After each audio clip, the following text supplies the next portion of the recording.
नमस्कार, स्वागत है आप सभी का बंसल न्यूज की इस खास पेशकश आयुष्मान में। मैं हूं आपके साथ जया शर्मा। जैसा कि आप जानते हैं कि आयुष्मान में हर बार स्वास्थ्य संबंधी समस्याओं पर कुछ खास जानकारी दी जाती है, तो इसी कड़ी में आज हमारे साथ है डॉक्टर अमित कुमार झा, जो बंसल हॉस्पिटल में कंसल्टेंट यूरोलॉजिस्ट एवं किडनी ट्रांसप्लांट सर्जन है। डॉक्टर अमित, बहुत स्वागत है आपका। नमस्कार, थैंक यू।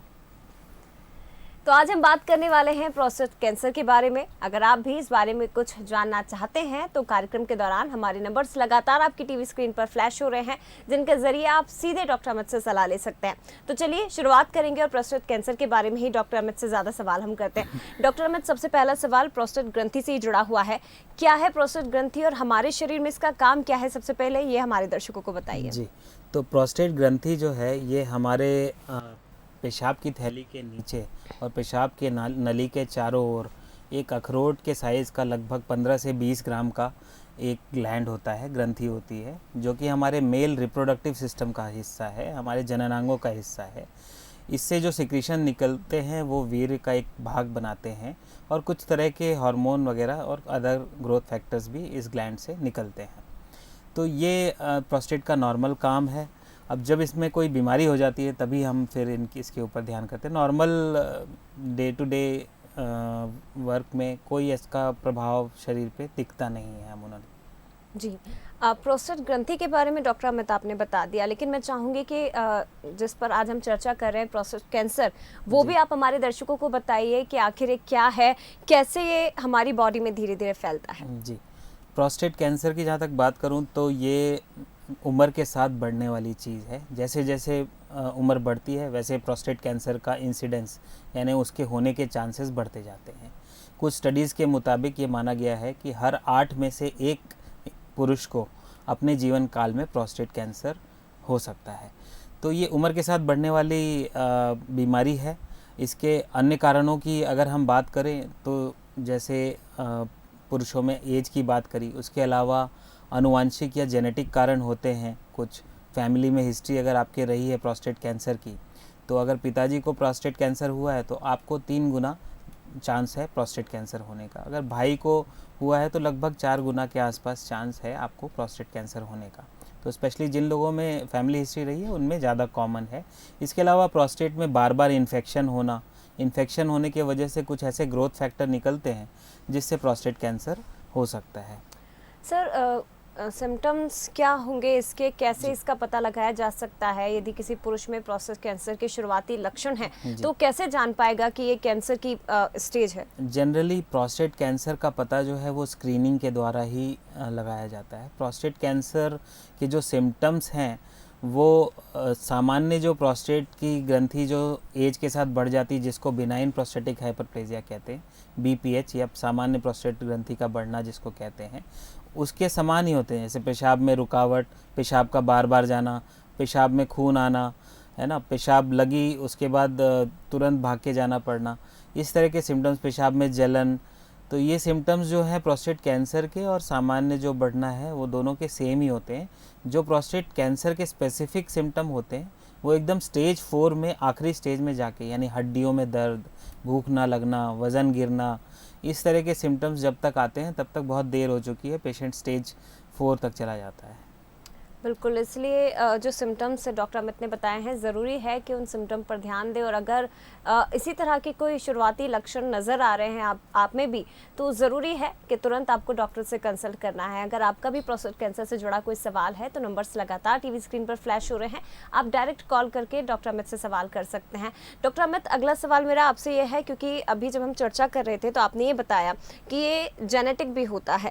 जेनेटिक के अलावा और क्या कारण इसके हो सकते हैं प्रोस्टेट कैंसर के? तो जैसे जैसे मैंने बताया कि उम्र के साथ इसकी इंसिडेंस बढ़ती है, तो ऐसे स्टडीज़ में पाया गया कि जैसे जैसे पुरुषों की उम्र बढ़ती है तो उनमें पुरुष हार्मोन जो टेस्टोस्टेरोन होता है उसकी कमी हो जाती है, और जो एस्ट्रोजन होता है जो कि फीमेल्स में ज़्यादा होता है वो हार्मोन ज़्यादा हो जाता है। तो ये रेशियो जो चेंज होता है उसके कारण कुछ ऐसे ग्रोथ फैक्टर्स बॉडी में निकलते हैं जिसकी वजह से प्रोस्टेट कैंसर बनता है।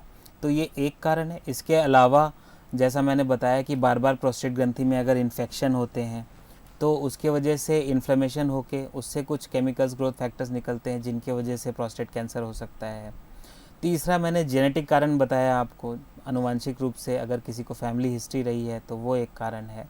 इसके अलावा बहुत सारी स्टडीज़ कंडक्ट की गई हैं कि इनका मदिरापान, अल्कोहल या पुरुष नसबंदी या किसी स्पेसिफिक बैक्टीरिया से तो नहीं होता। इस तरह की कई स्टडीज़ हुई, लेकिन ये सब कारण प्रोस्टेट कैंसर के कारणों में नहीं पाए गए अल्टीमेटली स्टडीज़ के बाद। तो कुल मिला के कारणों की बात करें तो इंक्रीजिंग एज, मतलब उम्र का बढ़ना, दूसरा बार बार प्रोस्टेट के इन्फेक्शन होना, तीसरा आनुवांशिक जेनेटिक रूप से, और फिर हार्मोनल चेंजेस जो उम्र के साथ आते हैं। ये 4 मुख्य कारण हैं प्रोस्टेट कैंसर के। लेकिन डॉक्टर हमें इससे बचा कैसे जाए? प्रोस्टेट कैंसर से बचने के लिए हमें क्या कुछ सावधानियां बरतनी चाहिए ताकि डॉक्टर के पास जाने की ज़रूरत ही ना पड़े? प्रोस्टेट कैंसर से स्पेसिफिकली बचने की कोई ऐसी दवाई या वो तो नहीं है, लेकिन जनरल वेलबींग के लिए जो चीज़ें हैं वो प्रोस्टेट कैंसर से भी बचाव में काम आती हैं। जैसे कि धूम्रपान को प्रोस्टेट कैंसर से रिलेट किया गया है, तो जो लोग धूम्रपान करते हैं वो धूम्रपान छोड़ दें तो प्रोस्टेट कैंसर के इंसिडेंस में कमी आ सकती है।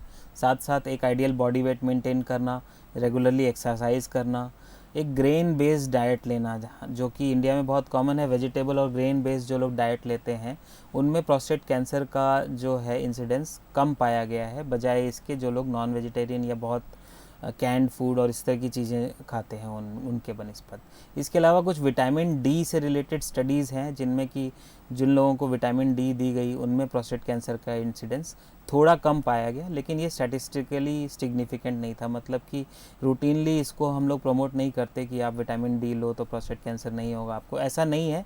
लेकिन कुछ स्टडीज़ में हाँ थोड़ी सी इंसिडेंस कम पाई गई है विटामिन डी लेने से। बिल्कुल, तो ये ज़रूरी है। और डॉक्टर अमित, ये भी बहुत महत्वपूर्ण है कि प्रोस्टेट कैंसर से बचना है तो आपकी डाइट को आपको संतुलित करना होगा, आहार बैलेंस लेना होगा, योग और एक्सरसाइज जैसा कि आपने जिक्र किया ये आपकी दिनचर्या में शामिल करना होगा। तो इससे प्रोस्टेट कैंसर से तो बचा ही जा सकता है क्योंकि कुछ सावधानियां हैं, लेकिन बाकी बीमारियों से भी आप इन छोटे छोटे कदमों के जरिए बच सकते हैं, अपनी लाइफ को आप हेल्दी बना सकते हैं। डॉक्टर, मैं आपसे अगला सवाल ये जानना चाहूँ, क्योंकि प्रोस्टेट कैंसर को लेके तो हम बात कर रहे हैं, क्या है, कैसे फैलता है, ये हमने जान लिया, लेकिन क्या इसके प्रकार भी होते हैं और उन प्रकारों के भी अलग अलग सिम्टम्स होते हैं? प्रोस्टेट कैंसर के कई प्रकार होते हैं। जो सबसे कॉमन प्रकार है वो एडिनोकार्सिनोमा होता है। एडिनोकार्सिनोमा जो है वो मतलब यही हार्मोनल सबसे कॉमन प्रकार का कैंसर है और सबसे ज़्यादा स्टडीज़ भी इसी में कंडक्ट की गई हैं और इसके ट्रीटमेंट्स भी जो हैं बड़ी वेल डिफाइंड हैं। इसके अलावा prostate duct adenocarcinoma, small cell carcinoma, इस तरह के कुछ प्रकार हैं। इसके अलावा प्रोस्टेट में ट्रांजिशनल सेल कार्सिनोमा नाम की भी प्रकार होते हैं।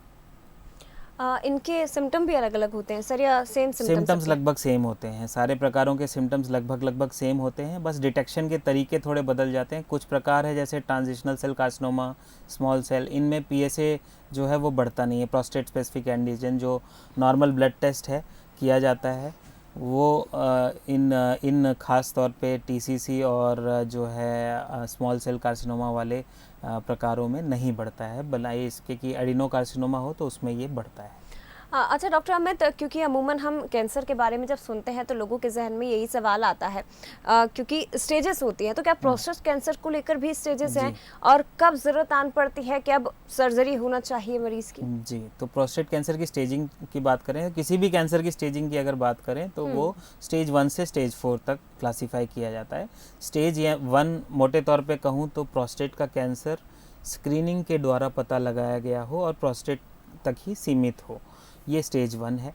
स्टेज 2 में भी प्रोस्टेट कैंसर प्रोस्टेट तक ही सीमित रहता है, लेकिन उसके एक या दूसरे भाग में फैल सकता है। फिर स्टेज 3 की बात करें तो वो प्रोस्टेट कैंसर जो है प्रोस्टेट को छोड़कर आसपास के स्ट्रक्चर्स में फैल गया हो या लिम्फ नोड्स तक चला गया हो। लिम्फ नोड्स शरीर में लिम्फ एक द्रव्य होता है, उसको कलेक्ट करने की ग्रंथियाँ होती हैं।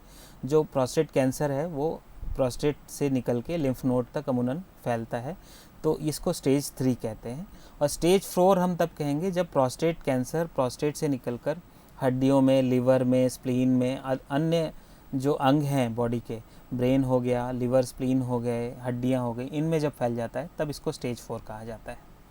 सर ये भी जानना चाहेंगे आपसे कि प्रोस्टेट कैंसर के इलाज से पहले कौन-कौन से टेस्ट से मरीज को गुजरना पड़ता है? किस प्रकार की जांचें की जाती हैं? जी, तो सबसे पहले जो बात करें तो 2 मुख्य जो टेस्ट हैं वो डॉक्टर द्वारा हिस्ट्री और एग्ज़ामिनेशन और serum PSA test. Serum PSA test prostate की किसी भी बीमारी में बढ़ सकता है। अगर सीरम पीएसए टेस्ट बढ़ा हुआ है तो इसका मतलब ये नहीं है कि आपको प्रोस्टेट कैंसर है। इसके साथ बाकी और परीक्षण भी किए जाते हैं, तभी हमें एक डाउट क्रिएट होता है कि ये शायद प्रोस्टेट कैंसर होगा।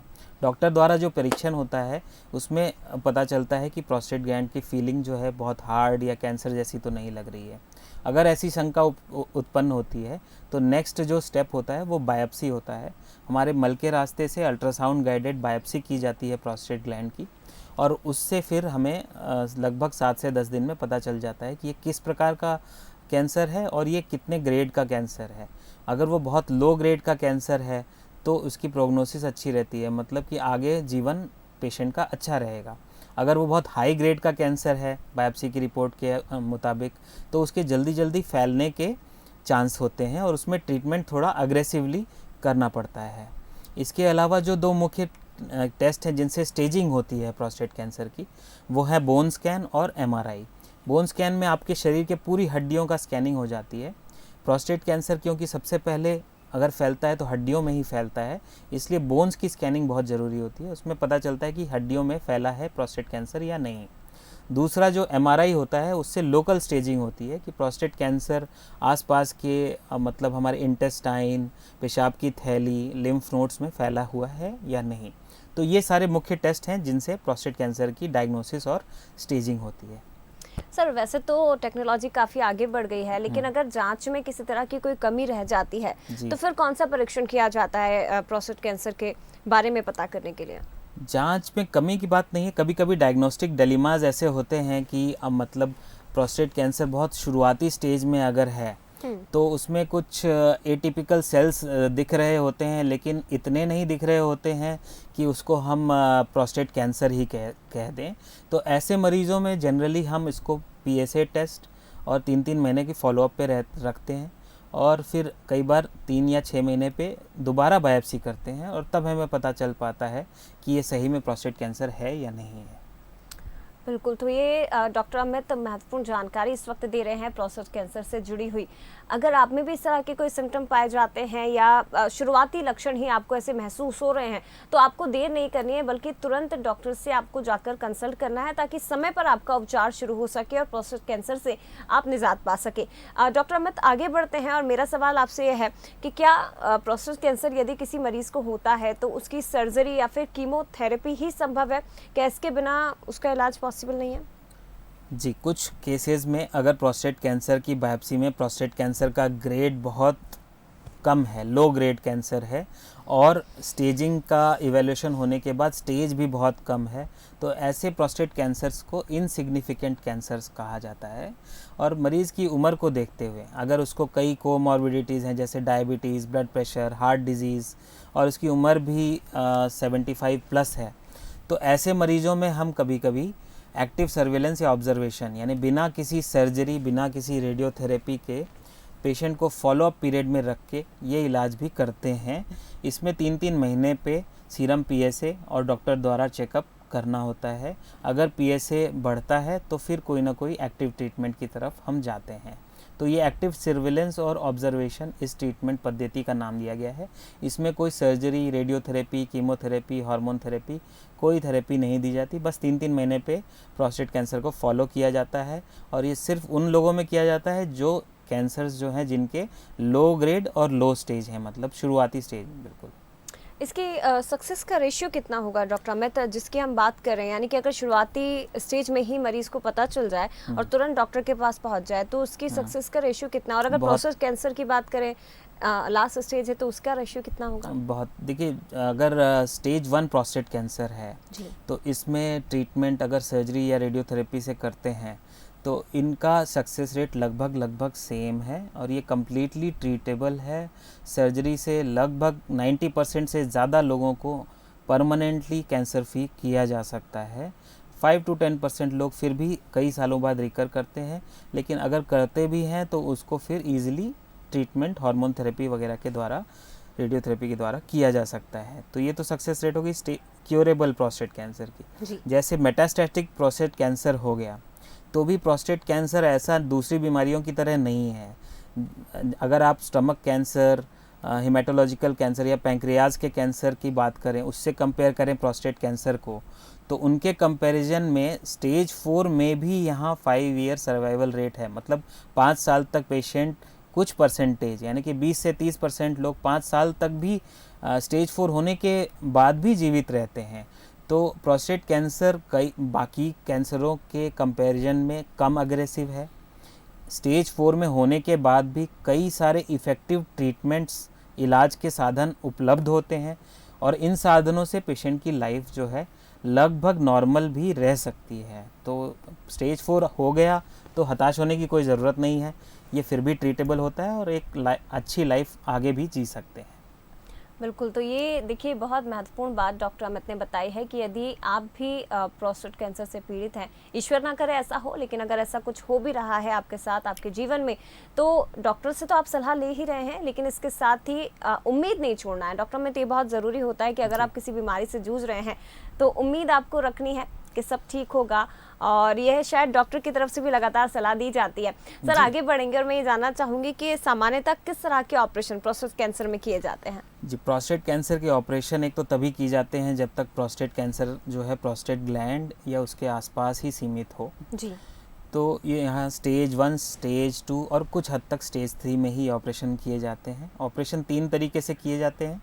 एक ट्रेडिशनल ओपन सर्जरी जो चीरा लगा के होता है, और दूसरा जो है लैप्रोस्कोपिक विधि है, दूरबीन विधि, जिसमें पेट में गैस भरकर 2-3 छोटे छोटे छेद बनाकर प्रोस्टेट को पूरा डिसेक्ट करके शरीर से बाहर निकाला जाता है। तीसरा जो उससे भी आगे टेक्निकल एडवांसमेंट है वो रोबोटिक सर्जरी का है।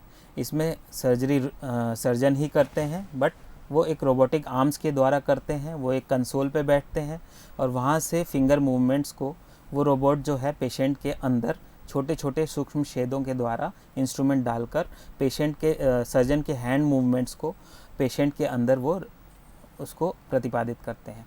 तो ये जो रोबोटिक सर्जरी है, लैप्रोस्कोपिक सर्जरी है या ओपन सर्जरी है, कई बार इनके बीच में कंपैरेटिव स्टडीज़ हो चुकी हैं और इनमें कोई एक का दूसरे के ऊपर कोई बहुत बड़ा एडवांटेज देखने में नहीं आया है। कैंसर फ्री रेट भी लगभग सेम है, पेन भी लगभग सेम होता है, ब्लीडिंग के चांसेस भी कम ही, मतलब बहुत ज़्यादा डिफरेंस नहीं है इन तीनों टेक्निक्स में। तो आपके शहर में जो भी टेक्निक्स आपके सर्जन्स के द्वारा उपलब्ध है उनसे आप जल्दी से जल्दी ट्रीटमेंट करा सकते हैं। बहुत ज़्यादा सर्जरी की टाइप्स में जाने से कोई फ़ायदा नहीं है। आपके जो यूरोलॉजिस्ट हैं वो जिस टेक्निक में कंफर्टेबल हो और आपको अच्छे रिजल्ट दे सकें, उस टेक्निक से आप वो ट्रीटमेंट करा सकते हैं। सर, क्योंकि कैंसर को लेकर जब बात की जाती है, अमूमन जब कैंसर का नाम व्यक्ति सुनता है तो उसके मन में कई तरह के डर आते हैं, कई भ्रांतियां भी आती है। तो मैं ये समझना चाहूँगी आपसे, क्योंकि आप इस तरह के केसेस डील करते हैं, क्या सवाल मरीजों के आपसे होते हैं, क्या क्वेश्चन और क्या क्यूरियोसिटी उनके मन में होते हैं, डॉक्टर कैसे डील करते हैं इन सबसे?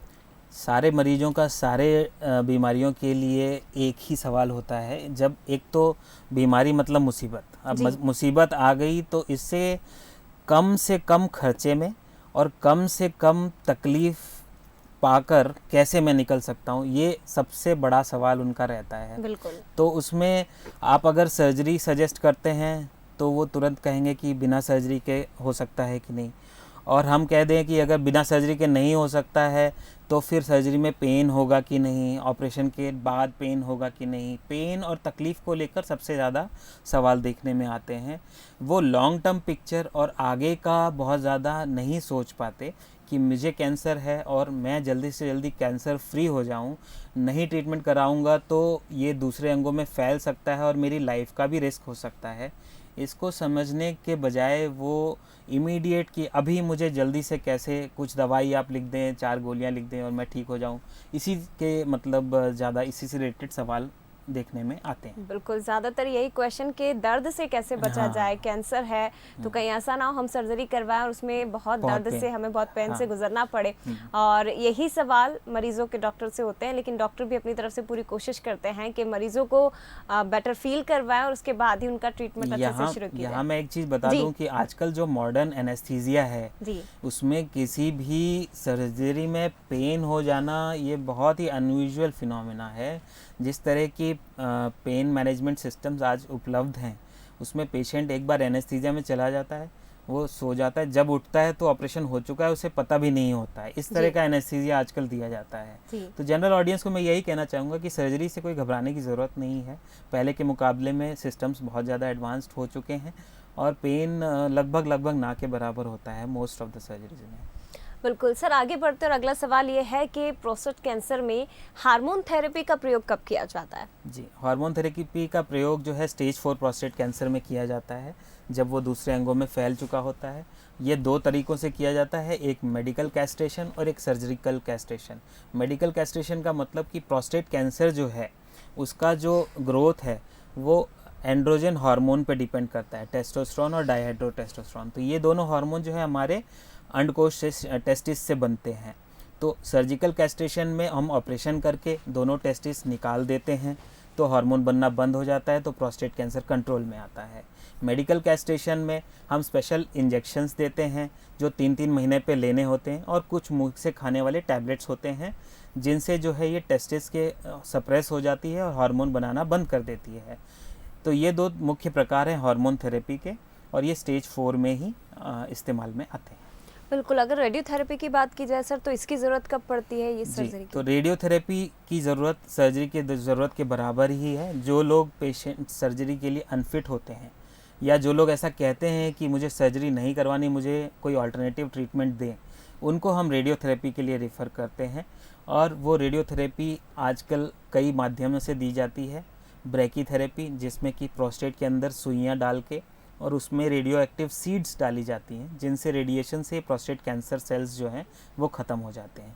इसके अलावा IMRT IGRT नाम की रेडिएशन थेरेपीज़ हैं जिनका मुख्य काम बस ये है कि रेडिएशन जो है, जो क्षय किरणें होती हैं, ये सिर्फ प्रोस्टेट कैंसर तक ही और कैंसर सेल्स को ही प्रभावित करें। ये आसपास की जो पेशाब की थैली है, हमारे इंटेस्टाइन है, उनको ना इफ़ेक्ट करें। रेडिएशन का सबसे बड़ा साइड इफ़ेक्ट जो है इसी आसपास के ऑर्गन्स में जो रेडिएशन लगता है उसी के वजह से होता है। तो इसको कम से कम करने के लिए टेक्नोलॉजिकल एडवांसमेंट्स काफ़ी हो गए हैं, और जो ये लेटेस्ट पद्धतियां हैं IMRT IGRT और कॉन्फॉर्मल रेडिएशन थेरेपी, ये जो है प्रोस्टेट तक ही सीमित रखते हैं रेडिएशन को, और इससे सिर्फ कैंसर सेल्स मरते हैं और बॉडी के अन्य ऑर्गन्स में ज़्यादा इफ़ेक्ट नहीं होता है। तो पेशेंट्स को साइड इफ़ेक्ट्स भी रेडिएशन के काफ़ी कम होते हैं। अगर इस्तेमाल की बात करूं तो जिन स्टेजेस में सर्जरी हो सकती है उन्हीं स्टेजेस में रेडियोथेरेपी भी हो सकती है। और एडिशनल रेडियोथेरेपी का ये है कि जब हड्डियों में ये कैंसर फैल जाता है और हड्डियों का दर्द जो है साधारण दवाइयों हार्मोनल थेरेपी से काबू में नहीं आता है, तो लोकल उस हड्डी के पार्ट में जहाँ दर्द हो रहा है वहाँ रेडिएशन थेरेपी का एक्स्ट्रा इस्तेमाल कर सकते हैं, ताकि दर्द में जो है वो कंट्रोल लाया जा सके। बिल्कुल सर, हमारे साथ पहले कॉलर जुड़ गए हैं फोन लाइन पर। नरेंद्र जुड़े हुए हैं जयपुर से। नरेंद्र, स्वागत है आपका पंसल न्यूज़ पर। क्या पूछना चाहते हैं आप? आप सबको नमस्कार। मेरा क्वेश्चन था कि मेरा अभी अल्ट्रासाउंड हुआ था जी तो उसमें ब्लैडर में यूरिन बताया, यूरिन थोड़ा कम निकलता है। जी तो यूरोलॉजी डॉक्टर को दिखाया तो उन्होंने 3-4 टेस्ट कराए थे मेरे, जी PSA और ये यूरोफ्लोरेट्री जी और एक क्रेटिनिन। जी मेरी समस्या है कि हम कम पानी पीते हैं, जैसे आपने बता रखा पानी कितना पीना चाहिए, 3 लीटर 4 लीटर, जी तो कम पानी पीते हैं तो यानी यूरिन वैसे कम आता है, स्पीड कम रहती है। जी तो क्या ये PSA कराना पड़ेगा मुझे सर? जी तो टेस्ट की जहाँ, हाँ जी पूछ लीजिए, क्या सवाल पूछना चाहते हैं, पूरा सवाल कर लीजिए अपना। मेरा यह था कि मेरे जो सिम्टम्स है उस हिसाब से, जैसे लिमिट का पानी पीते हैं तो यूरिन कम आता है और रुक के आता है, जी जी स्पीड कम बनती कई बार। जी जी इनको टेस्ट में नॉर्मल था मैं सारा। जी ये PSA जो है हर साल कराना पड़ेगा मुझे या? आपकी उम्र कितनी है? 55 है, BP की टेबलेट भी लेता हूँ मैं। जी जी जी तो जो जहाँ तक पीएसए टेस्ट की अगर हम बात करें तो दो तरह से इसका इस्तेमाल होता है। एक तो डायग्नोसिस के लिए, जब डॉक्टर को सस्पिशन हो कि प्रोस्टेट कैंसर हो सकता है या प्रोस्टेट की कोई अन्य बीमारी हो सकती है, तब पीएसए टेस्ट होता है। और एक होता है स्क्रीनिंग के लिए। तो जो आपका सवाल है वो ये है कि आपकी 55 साल की उम्र है, तो स्क्रीनिंग के लिए जब प्रोस्टेट कैंसर की स्क्रीनिंग के लिए जब हम पीएसए करते हैं तो 55 से 70 की उम्र के बीच में ये एनुअल पीएसए स्क्रीनिंग यानी 1 या 2 साल के बीच में पीएसए टेस्ट कराते रहना, ये अमेरिकन यूरोलॉजी एसोसिएशन द्वारा ये बताया गया है और ये फॉलो भी होता है। इसके फ़ायदे नुकसान दोनों हैं। आप अपने डॉक्टर से डिस्कस करके और इसको कराने की वो कर सकते हैं। अगर ये कराएंगे आप हर 1 साल में या 2 साल में, तो ये ऐसा करना गलत नहीं होगा, स्पेशली तब जब आपको यूरिन से रिलेटेड सिम्टम्स हैं, तो इसमें आप ये टेस्ट 1 या 2 साल में करा सकते हैं। बिल्कुल बिल्कुल। सर, क्योंकि समय की थोड़ी सी कमी है, लेकिन मैं चाहूँगी कि जाते जाते आप उन लोगों को एक मैसेज दें जो इस वक्त प्रोस्टेट कैंसर से यदि गुजर रहे हैं, जूझ रहे हैं, तो उन्हें किस तरह की सावधानियां रखनी चाहिए। जी, तो जो लोग प्रोस्टेट कैंसर से गुजर रहे हैं इस समय, उनके लिए सबसे बड़ी सलाह यह है कि क्वालिफाइड और एक्सपीरियंस जो नियरेस्ट यूरोलॉजिस्ट हैं उनसे आप टच में रहें, उनसे रेगुलर फॉलोअप में रहें। कई बार देखते हैं हम कि ऑपरेशन या कोई ट्रीटमेंट लेने के बाद पेशेंट्स फॉलोअप नहीं करते, तो वो जो 3-3 महीने का फॉलोअप है वो बहुत ज़रूरी है। दोबारा से प्रोस्टेट कैंसर वापस ना आए उसको पकड़ने के लिए वो बहुत ही इम्पॉर्टेंट होता है। तो रेगुलर फॉलोअप एक सबसे बड़ी चीज़ है। कोई भी प्रॉब्लम आपको ट्रीटमेंट से हो रही है तो निराश होकर फिर दूसरी जगह इधर उधर जाने से अच्छा है कि जिन्होंने आपका ट्रीटमेंट किया है उन्हीं के पास आप करते रहिए। अच्छे डाइट का सेवन करिए, स्मोकिंग धूम्रपान नहीं करिए, एक आइडियल थोड़ा बॉडी वेट मेंटेन करिए। यही सब जनरल प्रिकॉशन जो किसी भी बीमारी के लिए हैं वो प्रोस्टेट कैंसर के लिए भी हैं, और साथ में रेगुलर फॉलोअप का बहुत बड़ा रोल है प्रोस्टेट कैंसर में। बिल्कुल, फॉलोअप तो लेना है, लेकिन ज़रूरी ये भी है कि अगर आप सामान्य जीवन जी रहे हैं तो उन तमाम चीज़ों को अपने जीवन में, अपनी ज़िंदगी में शामिल करिए जो आपको बीमारी से बचा सकते हैं। यही बात डॉक्टर अमित ने आज हमें समझाने की कोशिश की है। डॉक्टर अमित, बहुत धन्यवाद आपका बंसल न्यूज़ के स्टूडियो में आने के लिए, जानकारी हमारे दर्शकों तक पहुँचाने के लिए। तो आज हमने डॉक्टर अमित कुमार से प्रोस्टेट कैंसर के बारे में जाना है। उम्मीद है आपको सारे सवालों के जवाब मिल गए होंगे। फिर हाजिर होंगे स्वास्थ्य संबंधी एक समस्या के साथ, तो साथ ही बताएंगे उसके उपचार।